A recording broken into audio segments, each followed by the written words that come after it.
All right, we're back. We're back. I know someone's gonna say something about my turban, but try to give some waves. So, say you have to put a turban and other stuff on, but it's not the point. But anyway, Zach Etheridge, new defensive back coach. To be honest with you, I like the hire. I do. I like that he has already coached in the SEC, which I'm not trying to do the conference hierarchy thing or anything, but the reason I'm saying that is he's already coached at the P5 level, and then he also went over to coach at Houston, which was his last stop, which they just made it to the Big 12. I believe this was going into their second year in the Big 12, I believe. So he knows what it looks like at this particular level. You know what I mean? He's, from what I've seen, they said that he's the usual strong recruiter, great developer of talent, all that good stuff like that. But this is what I will say. I'm not setting the expectation too high. The reason why, the previous two guys that were here, the bar is so low. The bar is so low that I don't think he has to do very much, and I'm not going to put a lot of emphasis on the defensive back coach, right? I learned my lesson about that when Manny was here and Mike Runt was the defensive back coach.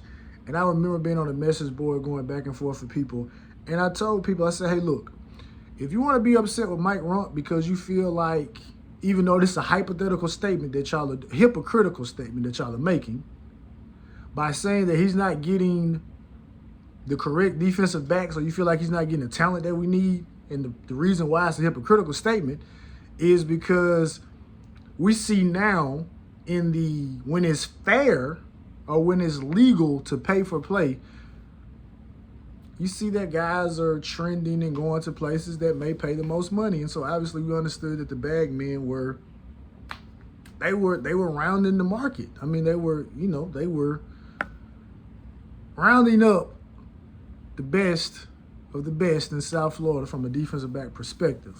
You know, obviously the SEC was doing it. Obviously the big one was back when Patrick Peterson was supposed to be locked, sealed, signed to Miami. Last minute, he's over to LSU, and the rest is history. You know what I mean? And we can talk about countless other defensive backs. But getting back to my point, not to get too far from the tangent, I said if you want to get upset with Mike Runt about recruiting, fine. But if you want to talk about Mike Rump's teaching and all this stuff, that's not on Mike Rump.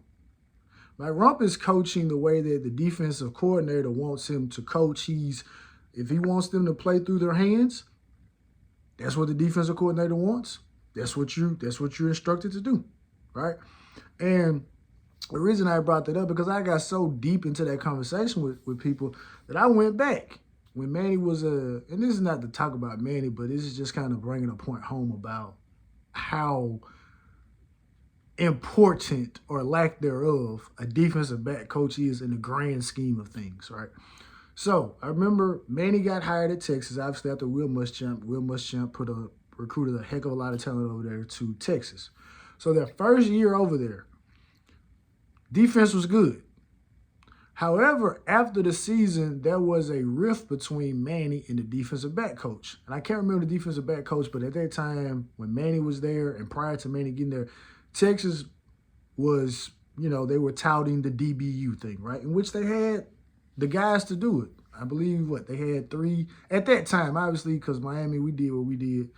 But at that time, they had 3 corners that went first round, I think 2 or 3 safeties. So, so there's that.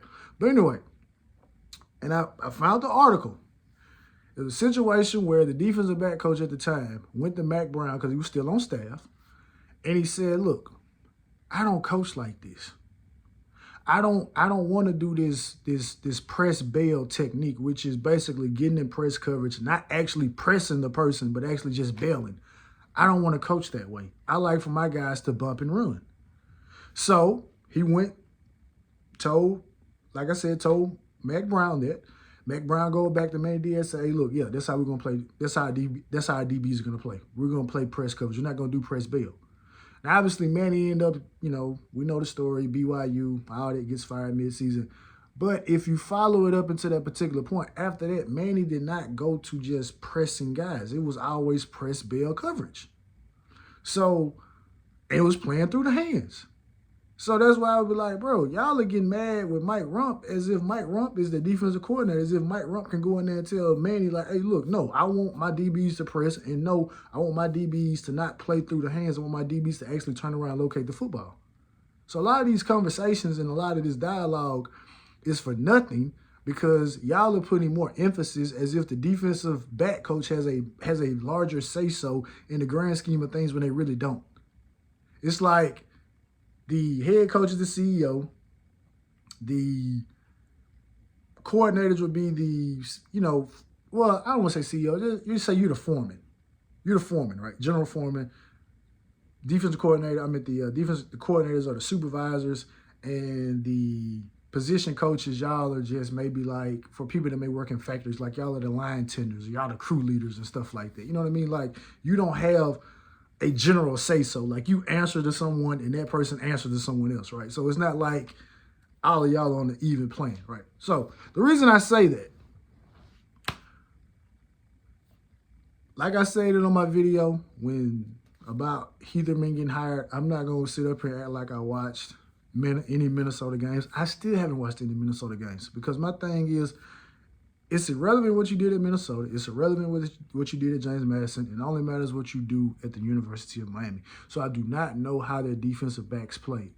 Like I said, I watched a couple of Michigan State games, but more so I was not necessarily so much focusing on how the defensive backs played or were they more man or more zone. I wasn't really paying attention to that. I was more so looking at Aiden Childs, Nate Carter, Nick Marsh, looking at how well the defensive line was operating. So I really wasn't looking at that.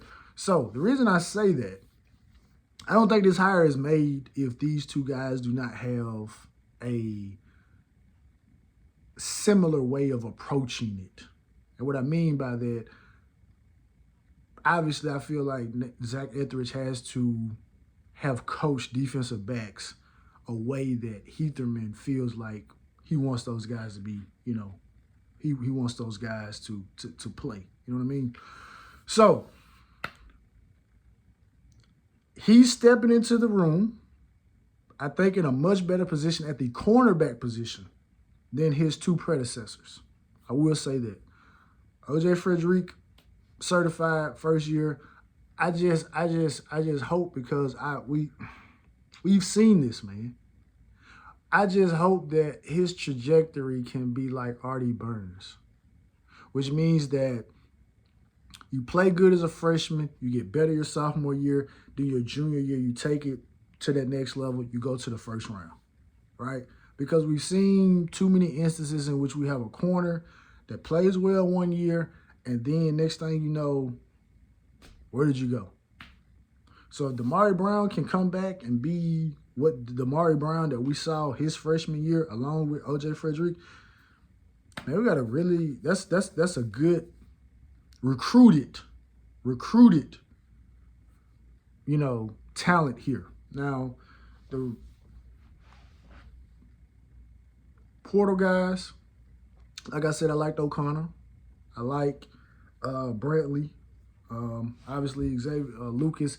I don't know if he's going to be a corner or if he's going to be a safety, but again, and I saw someone put some times up. I think it was Canesville. Shout out to Canesville. They put up some times. He's a fast guy.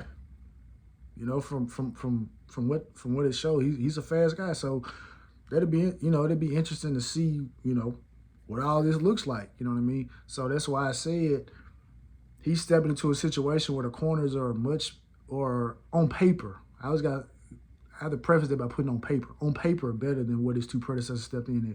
But he still got to get the safety position figured out. Because one of the things that I did, my job, man, this is the first time since probably 2012 where I have not been able to watch college football like the way that I want to watch it because of my job. I'm adulting now. But I wasn't able to watch the national title game. I wasn't able to watch much of anything. But from what I can take away is right now in defense, you need a guy at safety. You need a guy at safety. You need a premier edge rusher. And it's icing on the top of the cake if you have a dude at linebacker and a dude and some dudes at corner. But if you got those two, the safety and the edge rusher, you can just have some guys that, understand football, they know how to play, and you can have a good defense. Because when we look at the issues of our defense, I don't think our defense, the issues were things that can't be fixed, right? Tackling and communication. I think those are the biggest, issues we had. Now we can point back to coverage, but I don't want to get too much into coverage per se, because when you talk about coverage, that's all encompassing for the entire back seven. And then sometimes if you're Lance Guidry, your defensive line gets involved in coverage. But that's not just a Lance Guidry thing. All defenses do that. But the linebackers are going to have to cover better as well. Not just the corners, not just the safeties. The linebackers are going to have to cover as well. So, again, I'm not going to put the expectation for Zach Etheridge way up here that he's, T-Rob. He's, what's my man's name from LSU? It slips my mind. I don't even want to, Corey Raymond. I'm not going to put you and say that you have to be that. Because, again, I understand that your success is going to be based on how well the defensive coordinator calls plays in the right situations and how much pressure we're going to generate with that front four. Because before I made this video, before I make videos, I kind of say the video out to myself to kind of make sure all the points that I want to make, I make them. But I think for the most part, we can really sit back and say for the first 3 years of this tenure, our defensive line has not been what we felt like it should be. Now, on paper,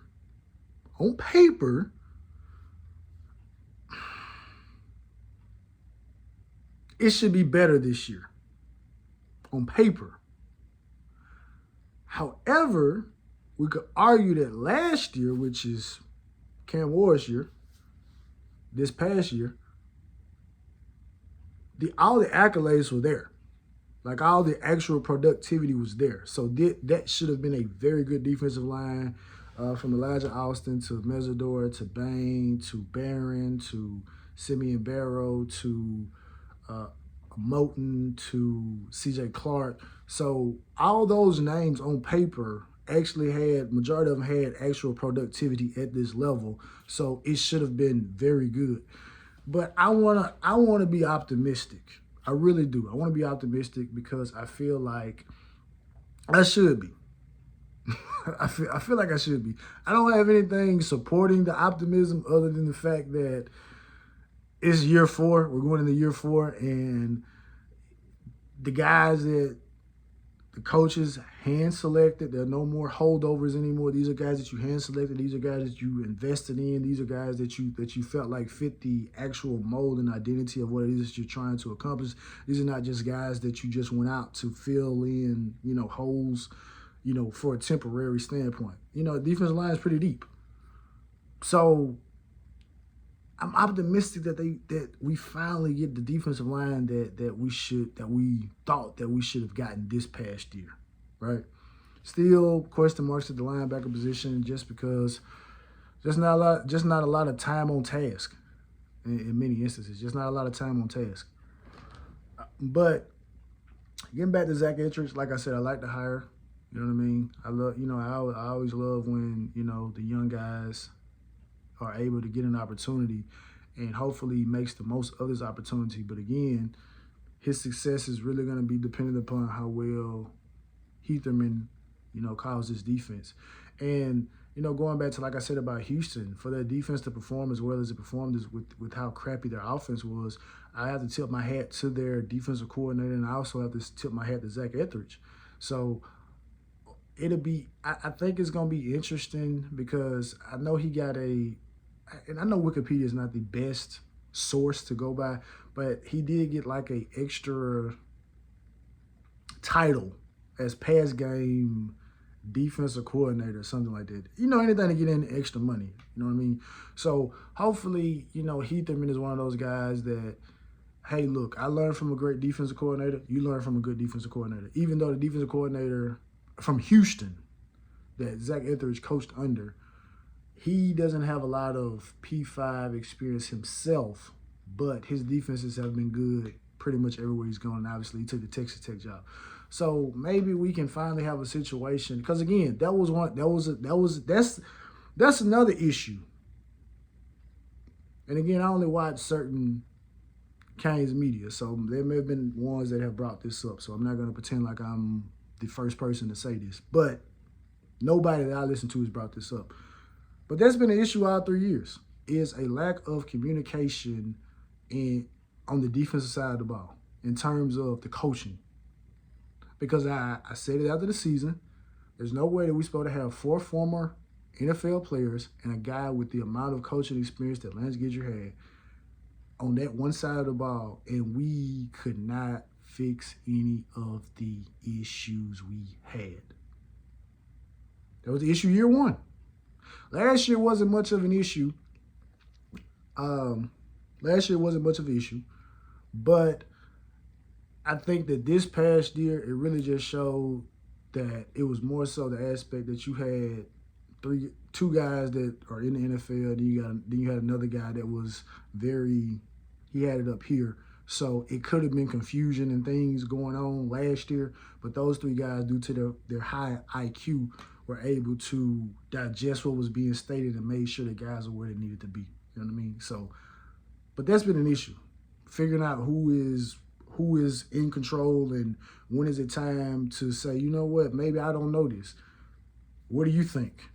Okay, we'll try that. You know what I mean?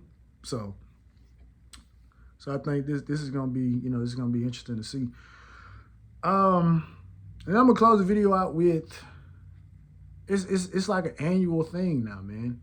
Guys, we see our guys, but you know what? The difference this year is the guys actually performed this year, and now they're going to the bowl games, and they're making themselves even more money.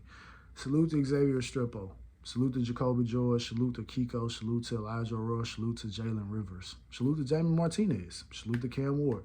Salute to all those guys. But again, I'm always going to have a special affinity to the guys that came to Miami when it wasn't a financial incentive attached to it. And I said this a few weeks ago when Cuban and I were on a live. I said, man, Elijah Arroyo is the best tight end Miami's had since Kellen Winslow Jr. And I'm gonna break down what I mean by that, because I know people are gonna throw names out. What about Njoku? What about Brevin Jordan? What about Herndon? All this. No. Complete package. Elijah Roy probably is as fast as David Njoku. He's bigger than Brevin Jordan. He can block. He can run routes.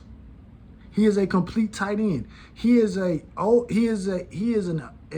school tight end body, but has the capabilities of a new school tight end in the fact that he can be a vertical threat. And I have not, again, we all seen the play against Georgia Tech. Again, great ball by Cam Ward. You know what I mean? When I watched that play, I'm like, bro, who is, initially I'm like, who is he throwing the ball to? And next thing you know, there goes Elijah Arroyo, and nobody catches him. And it's just now hitting me. They timed that at 21 miles an hour, 21.52 to be exact, I believe. This is coming off a major, this man was in a full, brace. Last year, he missed an entire year of football. Came back, was limited the next year after that. Then this year pops on the scene, and you got 21 miles an hour? So I'm like, how fast was he before the injury? So I mean, we had a freak athlete, and I seen the word thrown around underutilized, and I agree, he was underutilized. But I have to add context to this, man. The all-time leading receiver in Miami history, Xavier Restrepo. Jacoby George, very, very good number 2 wide receiver, got his in consecutive years. Both guys in consecutive years. Isaiah Horton rose to the occasion. So somebody was going to be underutilized. But I will say this.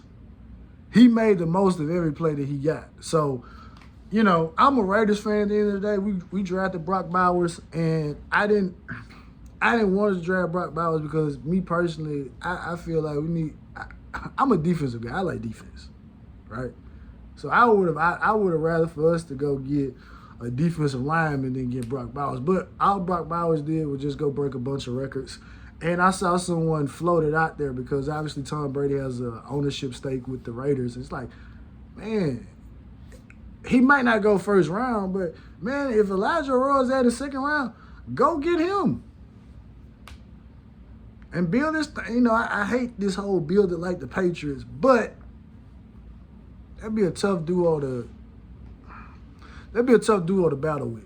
It really would. It really would. But again, man, hats out to those guys, man. I hope all those guys, you know, make the most of this opportunity.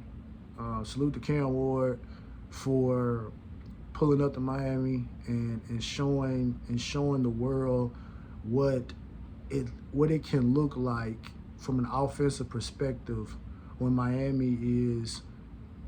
And again, I'll say this. When we look at it from how some people, because I hate when they use this terminology, oh, he's not Miami material and stuff like that. Because in reality, based on the definition that these guys have, Xavier Restrepo and Jacoby George were not necessarily Miami material because of the ranking, but they ended up being Miami guys. Why? Because they bust their butt to get to where they're at. So I said it to say this.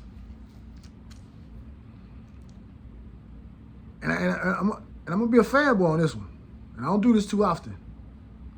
But could you imagine what it looks like when we have athletes that we feel like are supposed to be here and they perform like they supposed to perform and the offense looks like that? Man, it's shine time, man. 50, 60, maybe even 70, depending on whether or not we want to take our foot off the gas. You know what I mean?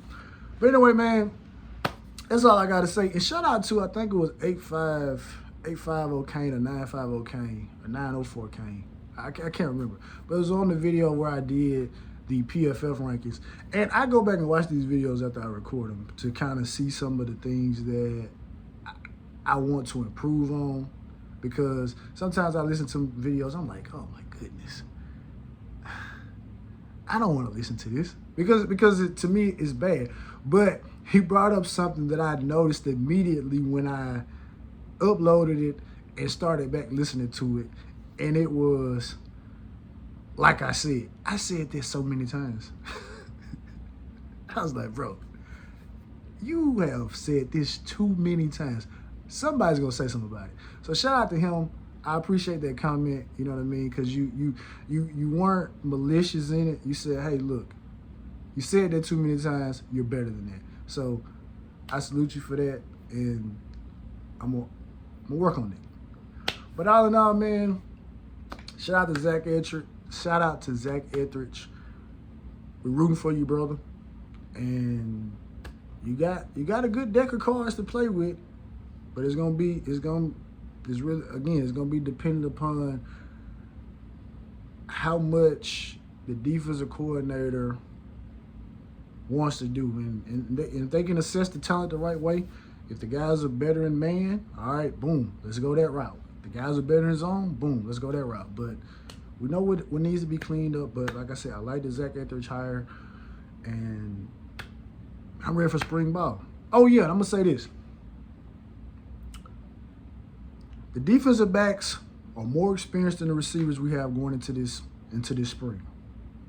So I'm going to be very cognizant of the reports that I get back. Now, shout out to my dog, Darrell Page, because Darrell Page last year He was in the Discord, and he talked about how he knew somebody that knew somebody that knew somebody. He was able to get into one of the scrimmages and, kind of watch. And I respect DP because I know he ain't gonna shoot smoke up nobody behind. And so if more people like that who have no allegiance to anything, they're not making a livelihood off of this, if more people like that can get in and watch these, because Cuban, I'm sure at this particular point they got a picture of you and your bicycle, and they probably not gonna let you start. They're not gonna let you ride over it anymore. So you're not gonna be able to give us any information moving forward. But if more of those guys get in and give an actual account of what's going on in practice, what I want to hear is that it's 50-50. Because that tells me that the young receivers that we got, they are as advertised because they are winning reps against guys that have a lot of actual in-game experience, much more than they have. So that's what I want to hear.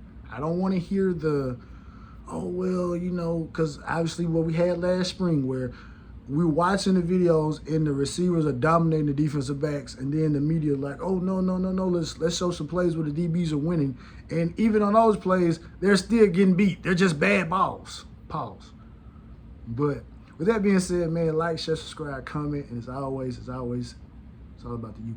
Hey, and if anybody, since y'all watch these videos, if any of you are doing mechanical engineering or electrical engineering, or if you know someone that's doing it, let me know in the comment section, because I want to reach out to someone, right?